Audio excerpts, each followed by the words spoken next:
নির্বাচনী প্রচারণার চিরাচরিত ধারার বাইরে গিয়ে এক ভিন্ন ধর্মী আমেজ তৈরি করলেন ফরিদপুর-৪ আসনের স্বতন্ত্র প্রার্থী স্থপতি মুজাহিদ বেগ।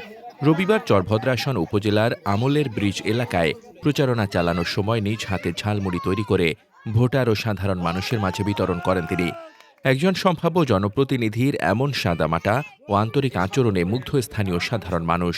প্রত্যক্ষদর্শী সূত্রে জানা যায়, রবিবার রাতে ওই এলাকায় লিফলেট বিতরণ করছিলেন মুজাহিদ বেগ। প্রচারণার এক পর্যায়ে বিরতি নিতে তিনি স্থানীয় মেসার্স খান এন্টারপ্রাইজ নামক একটি নির্মাণ সামগ্রিক দোকানে বসেন। সেখানে উপস্থিত সাধারণ মানুষের সাথে কথা বলার সময় হঠাৎ করেই ঝালমুড়ি তৈরির উদ্যোগ নেন তিনি।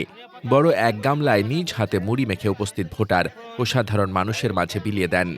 দোকানের মালিক মোহাম্মদ কামরুল হাসান নিজের অনুভূতি ব্যক্ত করে বলেন, ঝালমুড়ি আমাদের খুব প্রিয় একটি খাবার, কিন্তু আমাদের আসনের একজন প্রার্থী নিজে মুড়ি মেখে আমাদের খাওয়াবেন এটা কখনো ভাবিনি।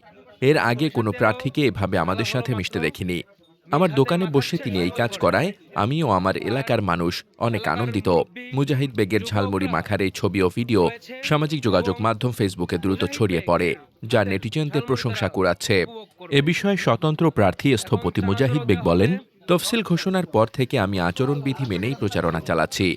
চরভদ্রা আসনে আমার জন্ম, এখানকার মানুষ আমার আপনজন। লিফলেট বিতরণের সময় ক্লান্ত হয়ে আমলের ব্রিজ এলাকার ওই দোকানে একটু বসেছিলাম। তখন প্রিয় মানুষগুলো পাশে আসায় স্বতঃস্ফূর্তভাবেই ঝালমুড়ি মাখানোর বিষয়টি ঘটে। এটি কোনো পূর্ব পরিকল্পিত প্রচারণা ছিল না। তিনি আরও যোগ করেন, জনপ্রতিনিধি হতে হলে আগে মানুষের মনের কাছাকাছি যেতে হবে। আমি বিজয়ী হই বা না হই, সব সময় আমার এলাকার মানুষের পাশে থাকতে হবে। তাদের সেবা করাই আমার মূল লক্ষ্য। চরভদ্রাসন, সদরপুর ও ভাঙ্গা উপজেলা নিয়ে গঠিত এই আসনে মুজাহিদ বেগের এমন প্রচার কৌশল সাধারণ ভোটারদের মাঝে ব্যাপক আলোচনার জন্ম দিয়েছে। মোহাম্মদ শামীম রেজা, দৈনিক খোলা চোখ।